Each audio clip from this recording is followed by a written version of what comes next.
Sinasabi nila na an apple a day keeps the doctor away.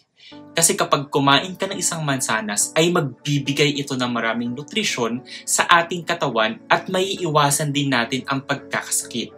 Pero paano naman kapag nagkonsumo tayo ng apple cider vinegar? Sa mga home remedies, kilala ang apple cider vinegar na may mga benepisyo mula sa pampalakas ng katawan hanggang sa pagpapabuti ng ating kalusugan. Isa sa mga sikat na claims ay ang pagiging epektibo nito para sa pagpapababa o pagpapabawas ng ating timbang. At syempre para malaman mo ang iba pang mga detalye patungkol sa mga benepisyo ng apple cider vinegar, tapusin mo itong video na to and I am sure marami kang matututunan dito. Ako nga pala si Jasper at ako ay isang registered pharmacist. Syempre huwag niyong kalimutan na mag-subscribe sa aking YouTube channel para sa mas marami pang impormasyon patungkol sa kalusugan at sa mga gamot.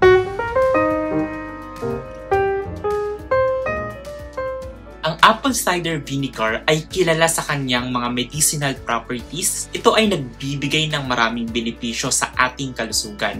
May mga pag-aaral na ang apple cider vinegar ay talagang epektibo sa pag-aalis ng iba't ibang issue sa ating kalusugan. Isa sa mga benepisyo ng apple cider vinegar ay ang potensyal nito na makatulong sa pagpapababa ng ating timbang. Ang content nito na acetic acid ay itinuturing na dahilan nito kung saan may mga pag-aaral na nag-uugnay ng pagkonsumo nito sa pagbawas ng ating taba sa katawan, lalo na kapag sinamahan ito ng tamang diet at exercise. May isa ring pag-aaral na ang apple cider vinegar na ito ay nagpapakita ng epekto ng pagbaba ng level ng triglyceride. Dahil ang masyadong mataas na triglyceride ay maaaring magdulot ng risk para magkaroon ng heart disease at ng stroke. Nakakatulong din ang apple cider vinegar para pataasin ng high density lipoprotein o yung HDL na cholesterol, which is considered as good fat. Pagkatapos isama ang apple cider vinegar sa kanilang pang-araw-araw na pagkonsumo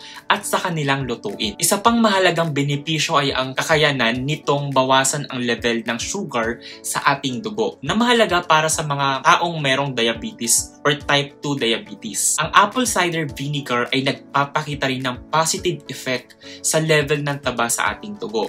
Ang acetic acid nito ay tumutulong sa pagbawas ng mga fatty deposit sa mga ugat na nagreresulta ng malaking pagbaba ng low density lipoprotein o yung tinatawag natin na LDL, which is yung ating bad cholesterol naman. Ganun na rin yung level ng triglyceride. Pinapababa rin talaga ng apple cider vinegar ang mga masamang taba sa ating katawan. May benepisyo din ang apple cider vinegar na nagpapadali sa pagtunaw ng pagkain na napakahalaga sa ating digestion. In addition, ito'y sumusuporta sa malusog na good bacterial growth ng ating bituka na nakakatulong sa mga taong may mababang acid sa tiyan at maaaring makatulong sa mga may acid reflux. Nagbibigay din ng benepisyo ang apple cider vinegar para mapaganda ang ating balat. Ang mansanas ay naglalaman ng malic acid at ito ay nagko-contribute para sa exfoliation, pag-alis ng pathogenic bacteria at pag-balance ng pH level. Maaaring i-dilute ang 1 part ng apple cider vinegar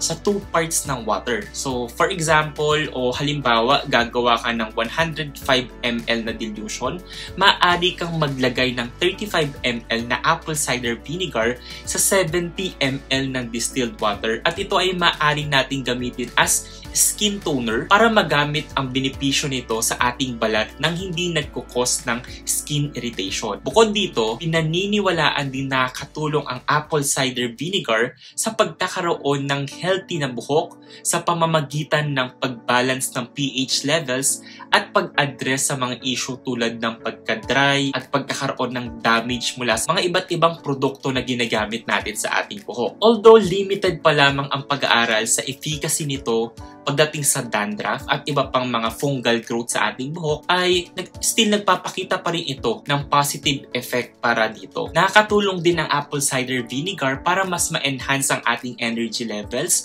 sa pamamagitan ng pagpapabuti sa ating metabolism at pagpigil sa fat deposits. Ito ay nagsisilbing alternatibo sa kape para mas mabilisang maboost ang ating energy at hindi tayo aantok-antok o parang nanghihina sa araw. Bukod dito, ang apple cider vinegar vinegar ay tumutulong sa pagpapalakas ng ating immune system dahil ito ay merong antioxidant, probiotics dahil sa kanyang antimicrobial properties. Maaaring makatulong ito sa paggamot ng mga sintomas ng ating sipon at trangkaso. Gayun din ang mataas na nilalaman ng potassium ng apple cider vinegar, ito ay nagbibigay ng potensyal na pampatibay ng ating kalamnan. Ayon sa pag-aaral, ito ay nakakatulong para maiwasan at mabawasan ang incidence ng muscle cramps. Pero paano nga ba ginagamit ang apple cider vinegar para makuha natin ang health benefits nito? Aside sa paghahalo nito sa ating mga pang-araw-araw na lutuin, maaari natin itong gamitin bilang salad dressing. Kung gusto nyong inumin ng apple cider vinegar, siguraduhin na haluan ito ng tubig o i-dilute ito. Wala namang specific guidelines kung paano i-consume ito, pero maaari nating ihalo ito sa isang baso ng tubig, ang 1 o 2 kutsara ng apple cider vinegar at inumin ito. Maaari rin natin lagyan ng honey para mas maging masarap ang lasa. In summary, ang pagdaragdag ng apple cider vinegar sa ating lutuin sa pang-araw-araw at diet ay maaaring magdulot ng maraming health benefits o benepisyo sa ating kalusugan. Kabilang ang pagpababawas ng ating timbang, pagkontrol ng asukal sa ating dugo, pagpapabuti ng lipid profile, pagsuporta sa ating digestion, pangangalaga ng ating balat, malusog na buhok, pampaboost ng energy at ng immune system. Ginagamit rin natin ito para malunasan ang sintomas ng sipon at pampatibay ng ating kalamnan. Mahalagang magpakonsulta pa rin sa doktor kung kayo ay may mga nararamdaman sa inyong katawan na hindi normal, lalo na kung hindi ito kusang nawawala in a couple of weeks. So before matapos ang ating video, sagutin na muna natin yung ibang mga katanungan galing sa ibang mga comments sa ibang videos natin na in-upload. So para sa unang katanungan, ang tanong ni Armand O. Flores, Doc, pwede po bang inumin ang fish oil sa umaga tapos po sa gabi, Centrum Advance? Salamat po. So yung fish oil at Centrum Advance ay maaaring inumin yan any time of the day. Pwede silang sabay dahil wala naman silang drug interaction at pwede rin namang magkahiwalay. Ang tatandaan lang natin sa dalawa, since nagko-contain sila pareho ng fat-soluble vitamins, ay mas magandang inumin yan pagkatapos kumain para sa best absorption nito. Para sa ikalawang katanungan naman, galing kay Gina Alegre, kailan po ba magandang inumin yung glutathione tablets? So ideally, yung pinaka-best time to take para sa mga glutathione tablets or capsule ay sa umaga at pwede rin naman sa gabi. So iniinom ito 30 minutes before the breakfast or 30 minutes before our dinner. So mas maganda yung absorption ng glutathione tablets kapag walang laman ng ating sikmura. At para sa ikatlong katanungan naman, galing yan kay Christina David, pwede po bang inumin sa isang araw ang Centrum, Neurogen E at Caltrate? Paano po sila inumin sa araw-araw? Lahat po ba pwede sa umaga? Ang Centrum Advance na tablet ay naglalaman niya ng multivitamin. So, lahat ng components na meron sa Neurogen E, which is yung vitamin B complex at vitamin E, at sa Caltrate naman, which is yung ating calcium at vitamin D, ay meron na si Centrum.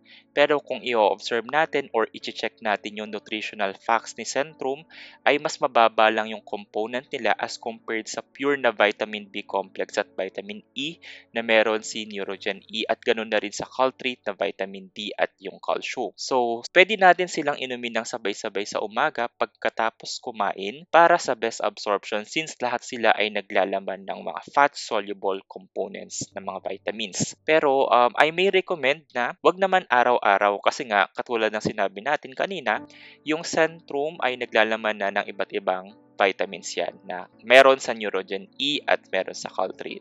Pwede mo silang inumin sabay-sabay pero wag naman araw-araw na pagsabayin. Siguro kahit alternatively or every other day kasi you have to check din naman yung daily recommended intake natin ng mga nutrition pagdating sa mga vitamins para hindi tayo magkaroon ng overdose. Pero again, pwede natin silang sabay-sabay inumin. So yun lamang po at kung kayo ay may katanungan, mag-comment lang kayo sa ibaba ng video para ito ay aking matugunan. Muli, as a registered pharmacist, ako ay nagpapaalala na ugaliin magtanong sa inyong doktor o pharmacist patungkol sa inyong mga gamot at para maiwasan na rin natin ang medication error o paglala ng inyong kondisyon. For more drug information, do not forget to subscribe to my YouTube channel. See you and have a great day po. Bye-bye!